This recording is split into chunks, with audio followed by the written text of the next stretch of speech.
everyone, my name is Syahindah. For this video, I'm going to talk about the evolution of media effect theories. Basically, this topic is about how our understanding of media influence has changed over time. I'll be focusing on three main theories, which are hypodermic needle theory, two-step flow theory, and selective exposure theory. These theories show how people used to think media had very strong effects and how later researchers realized that audience actually play a more active role. So, media effect theories try to explain how media influence people's thoughts, attitude, and behavior. At first, media was seen as something very powerful. People believed that whatever the media said, audience would simply accept it. This idea come from the hypodermic needle theory. Later on, researchers found that media influence is not that simple. People don't just believe media message directly. This leads to the two-step flow theory, which highlights the role of opinion leaders. Eventually, scholars realized that audiences are actually selective. They choose what they want to watch or read, which is explained by the selective exposure theory. So overall, this theory shows the development of thinking from passive audience to active audience.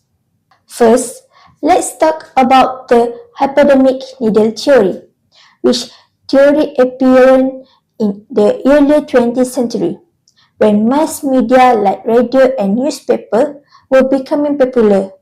At that time, people believed that media messages were directly injected into the audience's mind. In other words, audience was seen as passive and media was considered extremely powerful. For example, propaganda during wartime was believed to strongly influence people's opinion and action.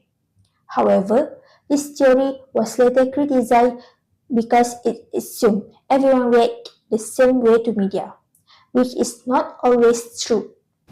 Next is the two-step flow theory. This theory was introduced in the 1940s by Paul Lazarsfeld. According to this theory, media messages do not reach everyone directly. Instead, information first goes to opinion leaders. These opinion leaders are people who are more active in consuming media and have influence over others. They then share and interpret the information with people around them. So, media influence happens through social interaction, not just through media alone.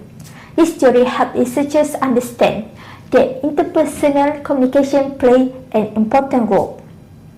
Finally, we have the selective exposure theory. This theory suggests that audiences are not passive at all. People actually choose media content that match their own beliefs, values, and interests. For example, someone might prefer news that support their own opinions and avoid content that disagree with. This means that media effects are more limited because audience control what they consume. This theory is very relevant today, especially with social media and personalized content. To sum up, the evolution of media effect theories show how the view of audience has changed over time. At first, audiences were seen as passive and easily influenced. Later, social influence became important through opinion leaders, and now audiences are seen as active and selective. Understanding these theories help us better understand how media works in today's digital world. That's all for me. Thank you for watching.